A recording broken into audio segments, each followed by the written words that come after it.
ओम सभी को सादर नमस्ते जी। आप सभी का स्वागत है हमारे यूट्यूब चैनल वैदिक धर्म पर। और हम पढ़ रहे हैं सत्य प्रकाश का 11वां समूलास।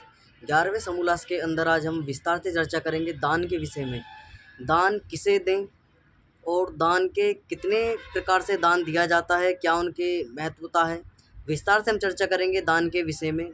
और दान की कितनी गतियाँ बताई गई हैं, किस प्रकार से दान दिया जाता है, किस व्यक्ति को हमें दान देना चाहिए, जिस प्रकार से हमारा दिया हुआ दान जो है हमको सुख प्राप्त हो, उस दान को देकर हम सुखी हों, हमारा जीवन सुखी हो।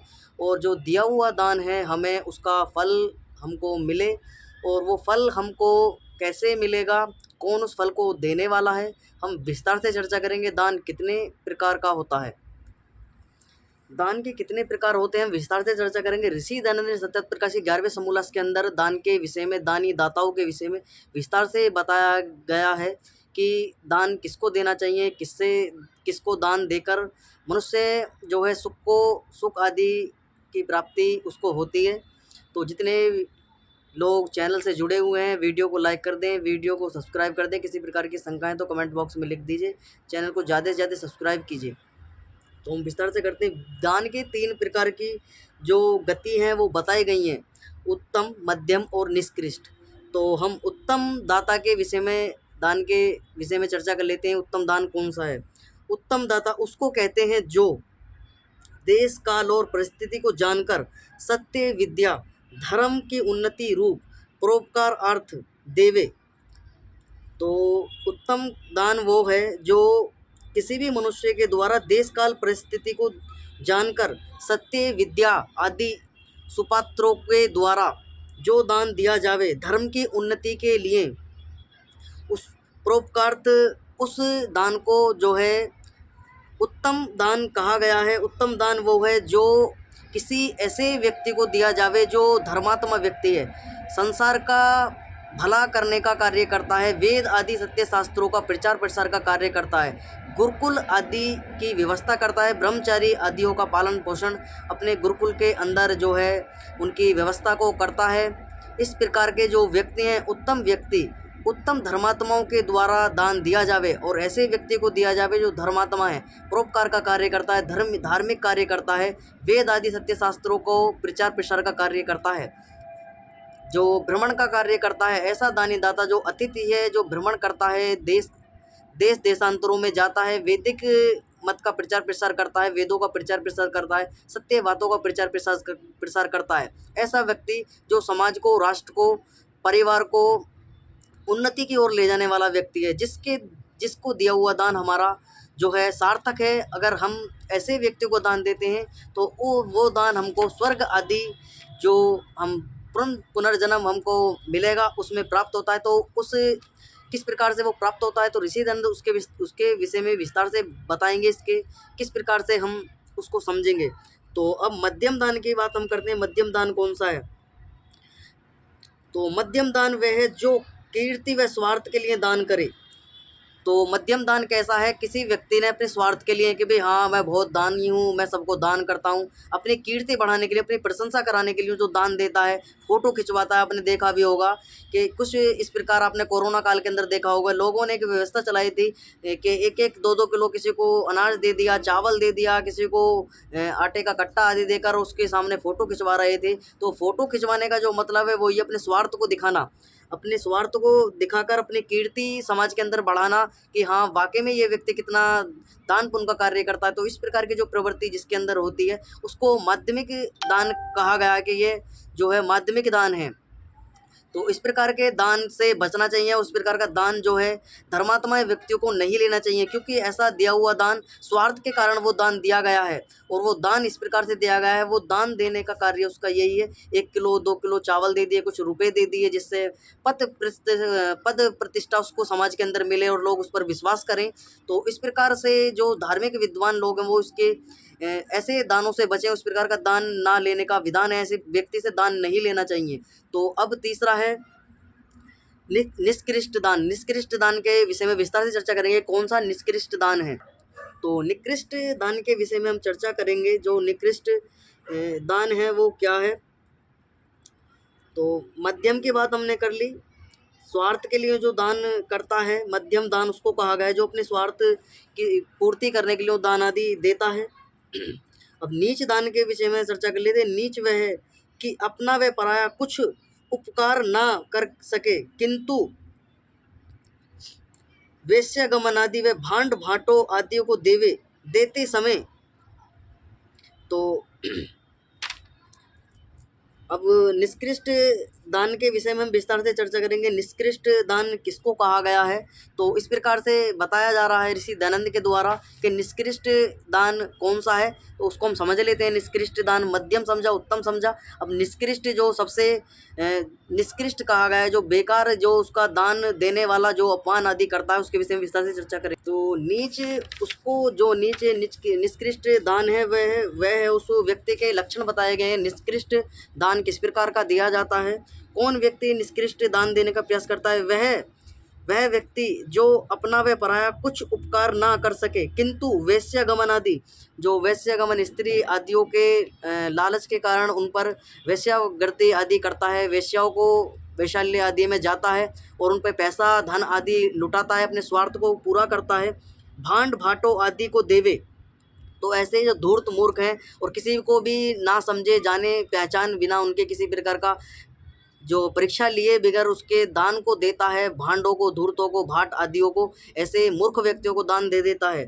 तो देते समय तिरस्कार अपमान आदि भी करता है। जो दान देता है वो तिरस्कार करता है, अपमान भी करता है। जो दान दे रहा है जिस व्यक्ति को, उसका अपमान भी करता है, कुचेष्टा भी करे, पात्र कुपात्र का कुछ भी दान भेद ना जाने, किंतु सब अन्न बाहर पसेरी बेचने वालों के समान वाद विवाद लड़ाई झगड़ा दूसरे धर्मात्माओं को दुख देकर सुखी होने के लिए दिया करे, वह अधम दाता, अर्थात जो परिवी पूर्वक विद्वान धर्मात्माओं को सत्कार करे वह उत्तम।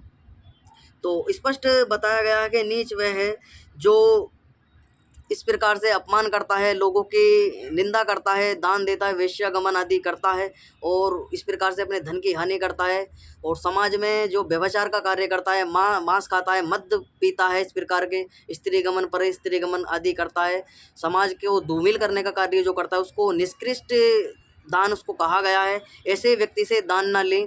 और जो बिगर जाने बूझे जो ऐसे धूर्त मूर्ख पाखंडी लोग घूमते रहते हैं और अपनी आजीविका ही उन्होंने दान के कारण अपना वो एक प्रकार का व्यापार उन्होंने बना रखा है। रेलवे स्टेशन, बस अड्डे, गली मोहल्लों में घूमते फिरते हैं, कहीं एक हरी चद्दर पीली चद्दर लेकर घूमते फिरते हैं। मौला के नाम पे दे दो, अल्लाह के नाम पे दे दो, फकीर के नाम पे दे दो, देवी के नाम पे दे दो, फलाने के नाम पे दे दो। ऐसे व्यक्ति धूर्त मूर्ख जो अपना कार्य सिद्ध करने के लिए इस प्रकार का प्रपंच चलाते हैं, तो ऐसा व्यक्ति जो उनको दान देता है वो निकृष्ट दान उनको कहा गया है, क्योंकि वो मूर्ख खुद भी है और जिनको वो दान दे रहा है वो भी मूर्ख हैं, तो उनको किसी प्रकार का ज्ञान उनको नहीं है। तो इस प्रकार दान वो दे दिया जाता है और वो दान अपने स्वार्थ के लिए देता है। तो इस प्रकार ऋषि दयानंद ने इसके विस्तार से हमको बताया और आगे भी हम चर्चा करेंगे किस प्रकार का दान के विषय में चर्चा की गई। कुछ व्यक्ति समाज के अंदर ऐसे होते हैं, कुछ व्यक्ति जो अपने स्वार्थ को पूरा करने के लिए किसी को पैसा रुपया आदि दे देते हैं, किसी दूसरे व्यक्ति को लड़ाई झगड़ा आदि करवा देते हैं दान देकर। उस प्रकार का समाज के अंदर पाखंड चलाते हैं, दूसरे धर्मात्माओं को, जो धर्मात्मा व्यक्ति हैं, सज्जन व्यक्ति, उनको दुख देते हैं, दुख देकर सुखी होने के लिए।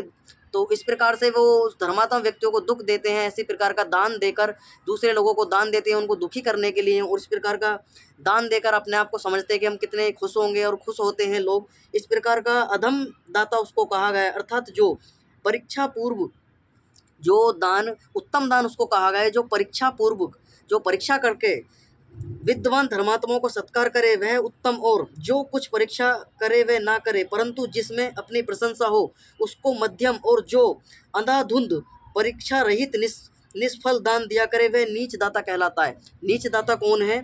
जो अनाधुंध परीक्षा रहित, जो किसी प्रकार की परीक्षा नहीं लेता है, अनाधुंध किसी को जिसने मांगा दे दिया, वेश्यागमन आदि कर लिया, शराब पी ली, मद खा लिया, इस प्रकार की जो कुचेष्टा करता है, इस प्रकार का दान देता है, उसको निष्कृष्ट दान कहा गया है।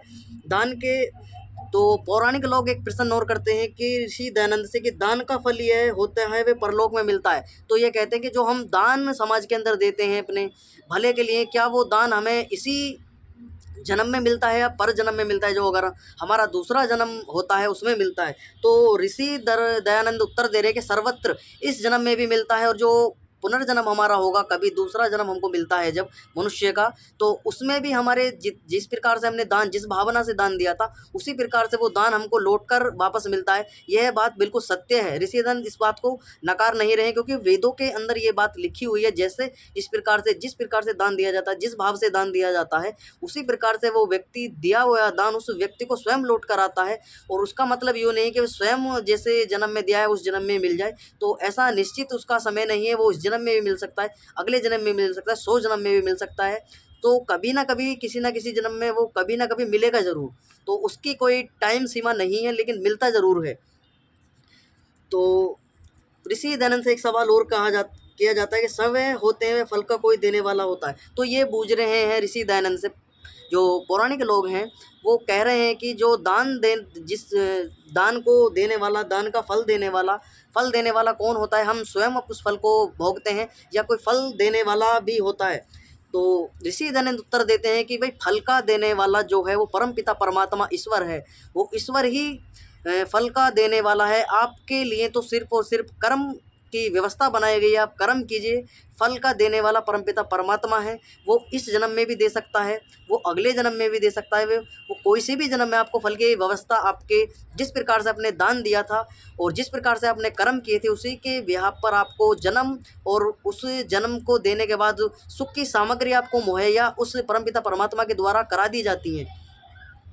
तो इसी प्रकार जैसे कोई चोर डाकू स्वयं बंदी घर में जाना नहीं चाहता, तो ऋषि दयानंद एक तर्क दे रहे हैं कि जैसे कोई डाकू है, चोर है, चोरी करता है, डकैती करता है, और स्वयं बंदी घर में नहीं जाना चाहता, राजा उसको अवश्य भेजता है। तो इसी प्रकार जो कोई दुराचारी व्यक्ति होते हैं, जो अधर्म का कार्य करते हैं, डाकू डकैती करते हैं, लोगों को मारते पीटते हैं, इस प्रकार के जो कार्य करते हैं व्यक्ति, वो व्यक्तियों के विषय में बताया गया है कि वो कर्म कर लेते हैं, लेकिन वो अपने आप से सज़ा उनको नहीं ले पाते हुए, अपनी जो उन्होंने गलत कार्य किए थे, सज़ा देने का किसका अधिकार है? राजा का, पुलिस का, प्रशासनिक जो सैनिक हैं, चाहे वो फौजी हों, चाहे पुलिस हो, इस प्रकार की जो व्यवस्था है, प्राचीन काल में तो राज्य व्यवस्था चलती थी, तो राजा उसको दंड दिया करता था ऐसे व्यक्तियों को। इसी प्रकार से यह संपूर्ण संसार जो परमपिता परमात्मा का बनाया हुआ है, इसी प्रकार संपूर्ण सृष्टि का जो राजा है वो परमपिता परमात्मा ईश्वर है। और हम जितने भी यहाँ संपूर्ण मनुष्य जो हैं इस संसार के अंदर, वो सारे के सारे उसकी प्रजा हैं, और जो हम कार्य करेंगे उसका फल हमको परमपिता परमात्मा देगा। जैसे कर्म हम करेंगे, एक प्रकार की, आप जैसे इस सब तरीके से समझ सकते हैं, जैसे कि हम किसी कंपनी में या किसी धनवान व्यक्ति के, किसी व्यापारी के यहाँ पर हम कार्य करने जाते हैं, और कार्य के बदले, हमारे परिश्रम के बदले हमको धन उसके यहाँ से मिलता है, रुपए मिलते हैं, धन मिलता है, भोजन मिलता है, वस्त्र मिलता है। जिस भी प्रकार की व्यवस्था वो अपने कार्य को करवाने के लिए करता है व्यापारी, उस प्रकार का व्यवस्था भी परमपिता परमात्मा ने बना रखी है। वो जन्म के आधार पर, और जन्म देने के बाद उसकी सुखों की सामग्री हमको दी जाती है। तो वो सारी की सारी व्यवस्था परमपिता परमात्मा करता है। ऐसी उनको भी तो नहीं जाता, धर्मात्माओं के सुख की रक्षा करता, भुगता, डाकू आदि से बचाकर उनको सुख में रखता है। वैसे ही तो ऋषि दयानंद बता रहे हैं कि जैसे डाकुओं को राजा सजा देता है और उनको बंदी गृह में डाल देता है, उनको दंड देता है, उनकी हत्या भी राजा के द्वारा कर दी जाती है। जो ज़्यादा अधर्म का कार्य करते हैं, लोग हत्या करते हैं, बलात्कार करते हैं, दुराचार करते हैं, मांस खाते हैं, और राज्य को राज्य की जो राज्य के अंदर व्यवस्था थी उनको धूमिल करने का कार्य करते हैं, राज्य को नीचता की ओर ले जाने का प्रयास करते हैं। राजा उनको ठीक प्रकार से दंडित करता है। तो इसी प्रकार राजा उन धर्मात्मा व्यक्तियों का, जो धर्मात्मा विद्वान व्यक्ति हैं, जो वेदों का प्रचार प्रसार का कार्य करते हैं, समाज को उन्नति की ओर ले जाने का कार्य करते हैं, ऐसे धर्मात्मा व्यक्तियों को राजा जो है सुख की सामग्री भी मुहैया कराता है, ऐसे व्यक्तियों को धन देता है, पद प्रतिष्ठा भी दी जाती है ऐसे व्यक्तियों को, और जो धर्म प्रचार के लिए हो ऐसी व्यवस्था भी उनके लिए की जाती है कि वो धार्मिक व्यक्ति संपूर्ण संसार के अंदर वेदों का प्रचार प्रसार का कार्य करे और लोगों को सुख की सामग्री मुहैया कराए, जिससे लोगों का जो जीवन है वो उन्नति को प्राप्त हो, सदगति हो, उनकी आत्मा की उन्नति हो, उनके शारीरिक उन्नति हो, आध्यात्मिक उन्नति हो, भौतिक उन्नति हो, और जो है परिवार राष्ट्र की भी उन्नति हो। तो सबको इसी प्रकार जो परमपिता परमात्मा है, ऋषि दयानंद लिख रहे हैं कि ऐसे ही परमपिता परमात्मा सबको पाप पुण्यों के दुख और सुख फलों को यथावत भुगवाता है। तो जो परमपिता परमपिता परमात्मा है वो सबको सुख जिस प्रकार से आत्मा करती हैं, जो अच्छे कार्य करते हैं उनको सुख देने का कार्य परमपिता परमात्मा ईश्वर करता है, जो गलत कार्य करते हैं उनको दुख देता, नरक योनियों में भेज देता, कुत्ते बिल्ली घड़े हाथी घोड़े आदि बना देता है, कीट पतंग आदि। और किस प्रकार से जो इस प्रकार मांस भक्षण करते हैं, दारू पीते हैं, मद पीते हैं, व्यभिचार दुराचार आदि करते हैं, उनको नरक योनियों में भेज देता है, अनेकों प्रकार के वृक्ष योनियों में, पशु पक्षियों की योनियों में भेज देता है, साग फल कंद मूल जितने भी मतलब वृक्ष योनियाँ हैं, जड़ योनियाँ हैं, जो एक जगह स्थावर योनियाँ हैं, जो एक जगह स्थित रहती हैं, जो हिल जुल नहीं सकती, इसी प्रकार के पेड़ पौधों के अंदर भी आत्माओं को भेज देता है, जो अनेकों प्रकार अंधकार में पड़ी रहती हैं, एक जगह स्थित रहती हैं, धूप गर्मी सर्दी आदि सहती रहती हैं वहीं पड़ी पड़ी। तो आगे लिखते हैं, एक प्रश्न और करते हैं ये पौराणिक लोग ऋषि दयानंद से, जो ये गरुड़ पुराण आदि ग्रंथ हैं वेदार्थ में वेद की पुष्टि करने वाले हैं, वे हैं या नहीं। तो ऋषि दयानंद उत्तर देते हैं कि जो नहीं, किंतु वेद के विरोधी उल्टे चलते हैं। तो ऋषि दयानंद इनसे पूछ रहे हैं कि जो गरुड़ पुराण आदि जो लिखी हुई हैं पौराणिकों के द्वारा, उनके अंदर जो कहानियाँ लिखी हुई हैं यातना देने की, तो वो क्या सत्य हैं। तो ऋषि दयानंद मना कर रहे हैं कि इस प्रकार की कुछ भी नहीं दिया जाता है। ईश्वर के अधीन परमपिता परमात्मा का बनाया हुआ सारा संसार है, और ईश्वर जैसे कर्म परमपिता परमात्मा के द्वारा इस संसार में आत्माएं करती हैं, उनका कर्म करने के लिए तो उनकी स्वतंत्रता है, लेकिन फल ईश्वर के द्वारा दिया जाता है। इसी प्रकार से जब किसी की मृत्यु हो जाती है, तो मृत्यु होने के बाद में चाहे किसी भी प्राणी की मृत्यु हो, वो मृत्यु होने के बाद आत्मा जो है परमपिता परमात्मा के अधीन हो जाती है, और वो परमपिता परमात्मा ही ईश्वर ही उसको फल देता है, उसको जन्म देता है। किसको कहाँ जन्म देना है वो ईश्वर निश्चय, उस स्थान का, उस योनियों का निश्चय परमपिता परमात्मा, उस प्राणी की जो आत्मा थी जिसकी मृत्यु हो गई थी उसके व्याप पे करता है परमपिता परमात्मा। तो आगे लिखते हैं ऋषि दयानंद सरस्वती, किंतु ये जो गरुड़ पुराण आदि हैं ये वेद विरोधी हैं और उल्टे चलते हैं, तथा तंत्र भी वैसे ही हैं। जैसे कोई मनुष्य एक का मित्र व सब संसार का शत्रु हो, वैसे ही पुराण और तंत्र के मानने वाला पुरुष होता है। तो ऋषि दयानंद लिख रहे हैं कि जैसे ये पुराण जो हैं, तो मनुष्य के विषय में लिखा है कि तंत्र भी इसी प्रकार के तंत्र ग्रंथों में लिखे हैं कि किसी की बलि दे दो, कुर्बानी दे दो, इस प्रकार का जो षड्यंत्र चलता है, मांस मदिरा सिगरेट भांग शराबी लड्डू आदि चूड़ी कंगन आदि चढ़ाकर लोगों को मूर्ख बना जाता है, इस प्रकार का श्रृंगार आदि का सामान रखकर तंत्र मंत्र कर कर लोगों को मूर्ख बनाने का कार्य करते हैं। इसी प्रकार से पुराणों के अंदर भी गपोड़े लिखे हुए हैं, लोगों को किस प्रकार से मूर्ख बनाया जाता है। तो इसी प्रकार से जैसे कोई मनुष्य एक का मित्र होता है, तो वो एक किसी पर्सनल एक व्यक्ति का तो मित्र और संपूर्ण संसार का शत्रु है, उसी प्रकार वैसे ही पुराण और तंत्र का मानने वाला भी, जो तंत्र और पुराणों का मानने वाला है, वो किसी किसी को सुख देता है, जो उसके अधीन है, जो उसकी चापलूसी आदि करते हैं, उसको मानते हैं, उसके इस प्रकार उसके ग्रंथों पर विश्वास करते हैं, उस पर विश्वास करते हैं। लेकिन वो कुछ धर्मात्मा लोगों को जो अंधविश्वास कुराती आदियों के सीधे सज्जन लोगों को फंसाता है, लोगों को मूर्ख बनाता है, धन ऐंठता है, जो बलि आदि की प्रक्रिया आदि समाज के अंदर चला देता है, तंत्र ग्रंथों के नाम पर, पुराणों के नाम पर जो है धन ऐंठने का कार्य करते हैं लोग। तो इस प्रकार की जो कि एक दूसरे से विरोध करने वाले यह ग्रंथ हैं, इनका मानना किसी भी विद्वान का काम नहीं, किंतु इनको मानना अविद्यता है। तो ऐसे जो ग्रंथों पर विश्वास करता है वो अविद्वान है, और वो जो इस प्रकार के अज्ञानता के कारण फंस जाता है। तो आगे लिखते हैं महर्षि दयानंद सरस्वती, देखो शिव पुराण में त्रियोदशी, सोमवार में आदित्य पुराण में रवि, चंद्रकांड में सोमग्रह वाले, मंगल को बुध, बृहस्पति, शुक्र, शनिचर, राहु केतु के वैष्णव एकादशी, वामन की एकादशी। तो इस प्रकार से जो इस प्रकार इन्होंने बताया कि किस प्रकार से लोग इस प्रकार से जो लोग करवाते हैं पुराणों के नाम पर किसी का, इस प्रकार से शनिचर आदि राहु के नाम पर, जो पुराणवासी के नाम पर, दीप वलो दशमी दुर्गा नेमी, वसुओं की अष्टमी, मुनियों की सप्तमी आदि कृतमी अष्टमी, नाग की पंचमी, गणेश की चतुर्थी, गौरी की तृतीया, अश्विनी कुमार की द्वितीया, आधा देवी की प्रतिपदा, पितरों की अमावस्या, पुराणी से ये दिन अब उपवास करने के हैं।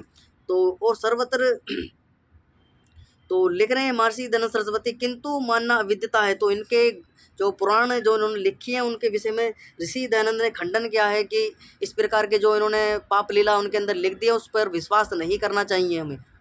तो ये सारा का सारा जो बखेड़ा पुराणों के अंदर लिखा हुआ है, शिव पुराण, गणेश पुराण, भगवती पुराण, तो इन्होंने जितने भी पौराणिक लोग हैं, इन्होंने सबने अपने अपने तरीके से लोगों को अपने अपने भ्रम जाल में फंसाते हैं। पौराणिक लोग कोई तंत्र के नाम पे फंसाता है, कोई पुराणों के नाम पर फंसाता है। तो इस प्रकार के कार्य ये लोग जो है समाज को ठगने का करते हैं और अपने वेदों का सहारा लेते हैं। एक प्रश्न जो इन्होंने किया है कि जो गरुड़ पुराण आदि ग्रंथ है वेदार्थ वे वेद की पुष्टि करने वाले हैं व नहीं। तो ऋषि दयानंद इसका स्पष्ट उत्तर देते हैं कि गरुड़ पुराण और ये तंत्र पुराण जो हैं, जितने भी पुराण इन लोगों के द्वारा बनाए गए हैं, ये वेद विरुद्ध हैं और इनके अंदर वेदों का कोई भी इनसे लेना देना नहीं है। क्योंकि वेदों के अंदर किसी भी प्रकार का पाखंडता, रूढ़िवादिता, पक्षपात, इस प्रकार की कार्यशैली उसके अंदर नहीं है।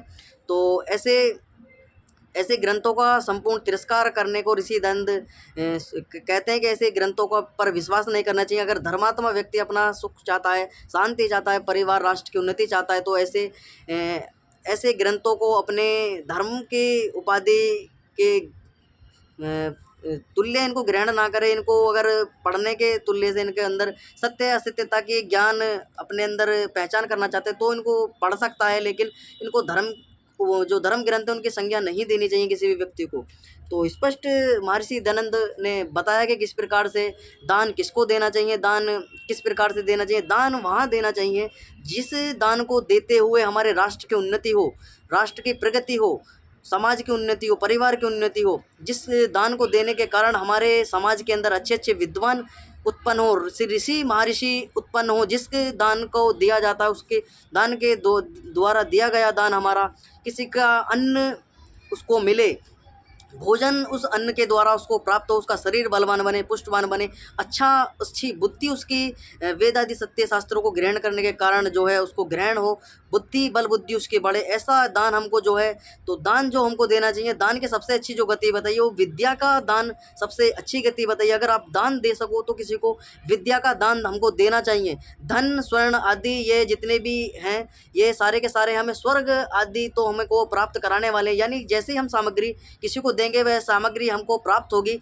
लेकिन हम किसी को विद्या का दान हम किसी को देंगे, शास्त्रों का ज्ञान हम किसी को देंगे, विद्या आदि पढ़ाएंगे, विद्या पढ़ेंगे, तो इस प्रकार का जो दान है वो सबसे उत्तम दान उसको कहा गया है कि विद्या का दान देने वाला जो व्यक्ति है वो सबसे अच्छा दान है। क्योंकि और विद्या का दान ऐसा दान है ना तो कुछ ही घटता है किसी का, और घटता तो है ही नहीं लेकिन बढ़ता जरूर है। जो दान विद्या का किसी को धर्मात्मा व्यक्ति, विद्वान व्यक्ति, वेदों का विद्वान व्यक्ति किसी को विद्या का दान करता है तो स्वयं तो दान जो विद्या का दिया है उसका तो भला होगा ही होगा, और जो दान देने वाला व्यक्ति है, विद्वान व्यक्ति है, उसकी विद्या में वृद्धि होगी और परमपिता परमात्मा उसकी मस्तिष्क को, उसकी बुद्धि को तीव्र करेगा और प्रकाशमान पुंज उसकी बुद्धि को इस प्रकार से तीव्रता उसके बुद्धि के अंदर जो है प्रकाशित परमपिता परमात्मा करता है। वेद आदि सत्य शास्त्रों को जो पढ़ता है उसी की मुक्ति जो है बताई गई है। तो हमको दान आदि भी देने चाहिए, भौतिक कार्य हमको करने चाहिए, लेकिन अगर हम अपनी आत्मा की उन्नति चाहते हैं, अपनी उन्नति चाहते हैं, स्वयं की उन्नति चाहते हैं, तो हम वेद आदि सत्य शास्त्रों को हमको पढ़ना पड़ेगा।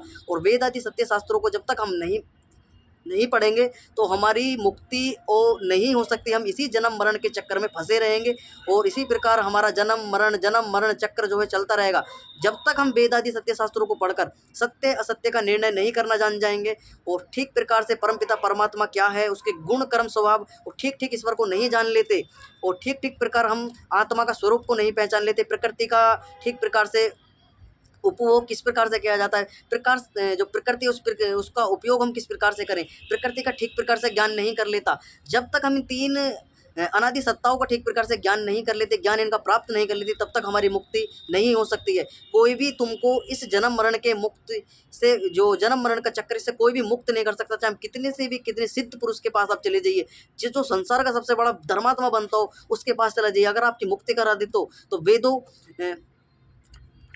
वेदों को जो वेदों के अंदर जो बात लिखी है वो आप उसको काट नहीं सकते, क्योंकि वेदों का जो ज्ञान है, वेदों के अंदर स्पष्ट लिखा हुआ है जो विद्या का दान देने वाला व्यक्ति वो सबसे धनवान व्यक्ति है। जिसके पास विद्या है उससे बड़ा धनवान संसार के अंदर कोई भी नहीं है।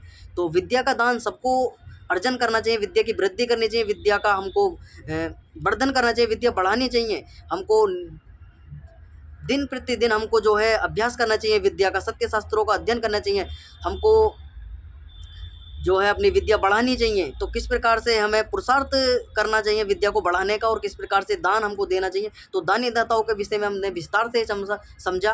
तो जितने भी लोग चैनल से जुड़े हुए हैं वीडियो को लाइक कर दें, चैनल को सब्सक्राइब कर लें। वीडियो को किसी प्रकार की शंका है तो कमेंट बॉक्स में लिख दीजिए, हम ठीक प्रकार से कल हम पढ़ेंगे एकादशी के जो व्रत हैं वो किस प्रकार से उनकी मान्यता समाज के अंदर चली हुई है, एकादशी के व्रत का प्रचलन कब से चला, क्यों किए जाते हैं, इसके विस्तार से हम इसके विषय में चर्चा करेंगे। तो कल की कक्षा में हम विस्तार से समझेंगे तो किस प्रकार के शनि आदि जितने भी ग्रह आदि उपग्रह आदि हैं इनके व्रत आदि करवाए जाते हैं, क्यों करवाए जाते हैं, इनका विस्तार से हम चर्चा करेंगे। क्या कौन कौन से व्रत हमको करने चाहिए, कौन से नहीं करने चाहिए, कौन से व्रतों का फल हमको मिलता है और क्या उनका लाभ है, व्रत वास्तव में किसको कहा जाता है, तो विस्तार से हम समझेंगे। आज की कक्षा को यहीं विराम देंगे। ओम सम सभी को सादर नमस्ते जी।